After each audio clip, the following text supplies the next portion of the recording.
अब inductive circuit के बाद हम देखेंगे कैपेसिटिव सर्किट। कैपेसिटिव सर्किट के केस में क्या होता है, इंडक्टिव सर्किट का उल्टा होता है। मतलब जहां आपके कैपेसिटिव इंडक्टिव सर्किट में करंट लैग कर रहा था, वहीं कैपेसिटिव सर्किट में करंट लीड करेगा। तो आपको फेजर डायग्राम याद है, आपका जो करंट का पीक वैल्यू था वो 90 डिग्री के फेज पर नीचे की तरफ था, अब वो 90 डिग्री फेज आगे होगा। यहाँ आप देख रहे हैं ई नॉट की वैल्यू के साथ कोई छेड़छाड़ नहीं किया गया है, यानी ई नॉट जो है वो तो अपने ओमेगा टी का एंगल बना रहा है। पिछली बार हमारा जो आई नॉट था वो 90 डिग्री का एंगल बना रहा था इसके साथ नीचे, अब क्योंकि वो लीड कर रहा है तो वो 90 डिग्री का एंगल बना रहा है आगे। यहाँ पर आई नॉट की वैल्यू को हम वैसे ही लिखेंगे, E naught by R, E naught by XL की तरह, E naught by X C. X C क्या है यहाँ पे, आपका कैपेसिटिव रिएक्टेंस। कैपेसिटिव रिएक्टेंस की वैल्यू क्या होती है, जैसे वहाँ ओमेगा एल थी, यहाँ 1/ओमेगा सी होती है।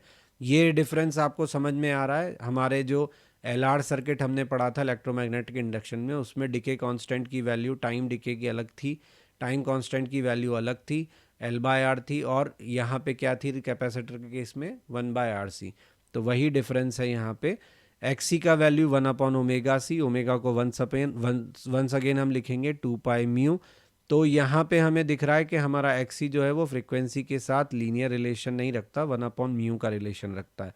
यानी आपकी फ्रिक्वेंसी बढ़ने पर आपका जो एक्सी है वो डिक्रीज होगा।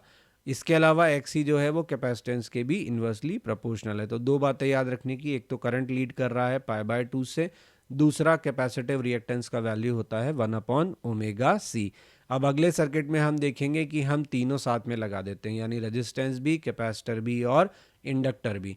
तो क्या होगा, तो देखिए हमें ये बात तो समझ में आ गई कि हमारा इंडक्टर जो है वो 90 डिग्री आगे रखना चाहता है, कैपेसिटर हमें समझ में आ गया 90 डिग्री पीछे रखना चाहता है, और रेजिस्टेंस क्या चाहता है कि करंट और वोल्टेज जो है वो सेम फेज में रहें। तो डिसाइड कैसे होगा, डिसाइड ऐसे होगा कि इंडक्टर या कैपेसिटर जिसका रिएक्टेंस बड़ा होगा वो अपने हिसाब से चीज़ों को करेगा।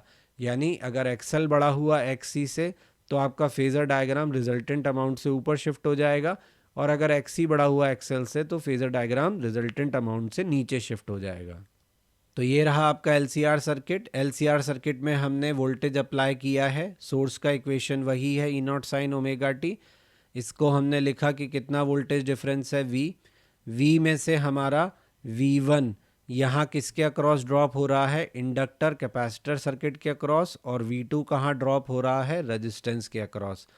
तो V1 जो है वो क्या है, VL माइनस VC है, यानी RMS वोल्टेज अक्रॉस LC, और V2 क्या है, RMS voltage across R, VR। ठीक है, V का वैल्यू क्या है, E0/2, यानी RMS value of applied voltage के बराबर। तो अगर V हमारा RMS value of applied voltage है तो उसका दो हिस्से होंगे, एक V1 होगा, एक V2। V1 किसके अक्रॉस अप्लाई होगा, LC सर्किट के अक्रॉस। V2 किसके अक्रॉस अप्लाइड होगा, रेजिस्टेंस के अक्रॉस। फेस रिलेशनशिप, ये इंटरेस्टिंग चीज़ है, मैंने आपको शुरू में ही बताया। आपका जो रेजिस्टेंस है वो चाहता है कि करंट और वोल्टेज सेम फेज में रहें। इंडक्टर चाहता है कि आपका जो वोल्टेज है वो क्या करे, वोल्टेज जो है वो लीड करे करंट से। करंट लीड करता नहीं है, करंट लैग करता है इंडक्टर में।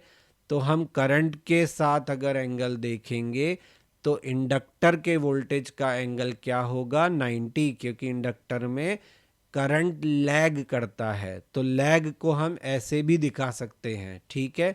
और वीसी क्या होता है, वीसी वोल्टेज अक्रॉस कैपेसिटर, ये करंट से लैग करता है। तो लैग बनाना है तो नीचे, लीड बनाना है तो ऊपर। समझ में आ रहा है।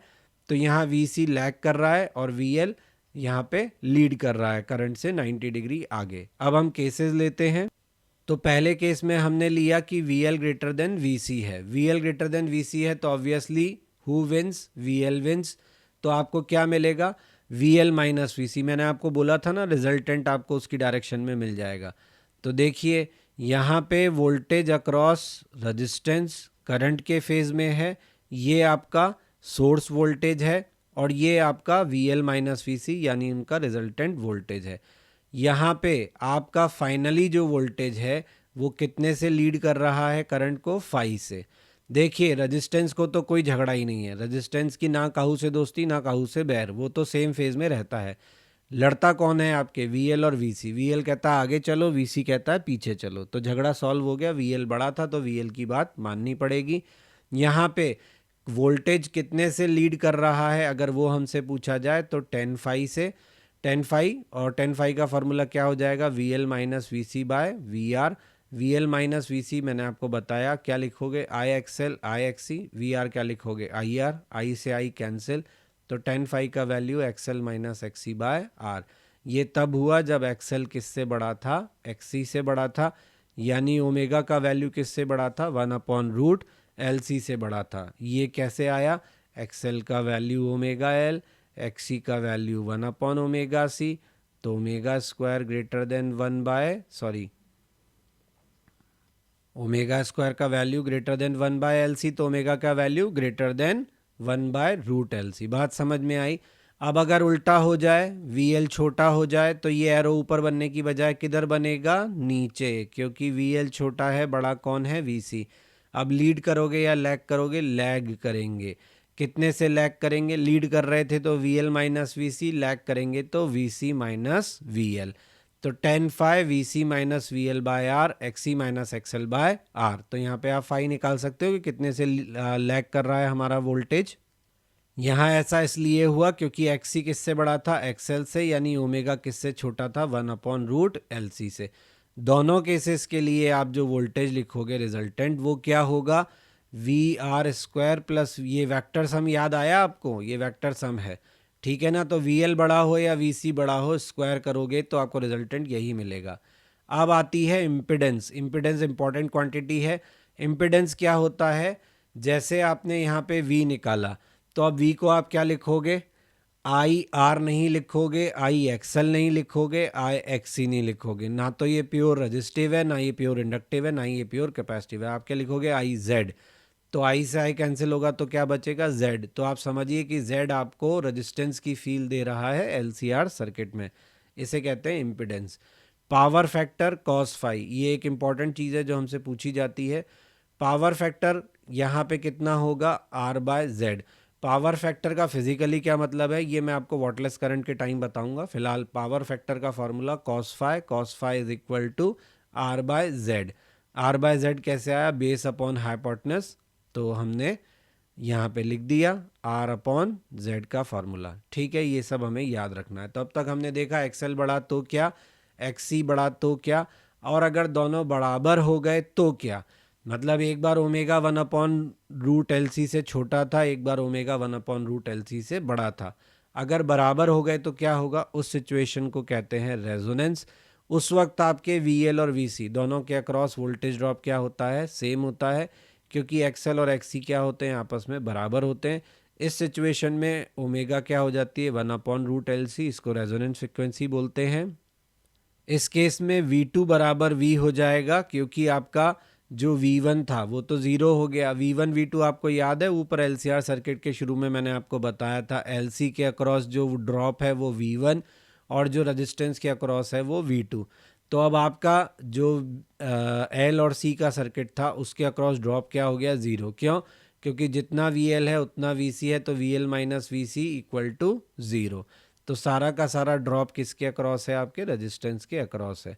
V1 का वैल्यू ज़ीरो, 10 फाई का वैल्यू ज़ीरो। क्यों, क्योंकि अब आपका VL और VC कैंसिल हो गए, तो करंट क्या हो जाएगा, सेम फेज में हो जाएगा वोल्टेज के। तो पावर फैक्टर का वैल्यू क्या होगा, मैक्सिमम। इम्पिडेंस का वैल्यू क्या होगा, मिनिमम। इम्पिडेंस मिनिमम है तो करंट क्या होगा, ऑब्वियसली मैक्सिमम। पावर कंज्यूम भी क्या होगा, maximum. Please like, share and subscribe my channel. Press bell icon for important notifications and update, ताकि टाइमली आपको सभी इंपॉर्टेंट अपलोड्स मिलते रहें। आप हमारा ब्लॉग भी विजिट कर सकते हैं, दैट इज़ क्वेश्चन नहीं बनता blogspot.com, जहाँ पे आपको सभी लेक्चर्स के रिटन फॉर्मेट में जो नोट्स हैं वो अवेलेबल हैं, और क्वेश्चंस के सोल्यूशन अवेलेबल हैं। आपको कोई सजेशन है तो आप मुझे मेल कर सकते हैं, मेरा मेल ID यहाँ दिया हुआ है। फेसबुक पेज और इंस्टा पे आप टिप्स ऑफ द डे के लिए ज्वाइन कर सकते हैं।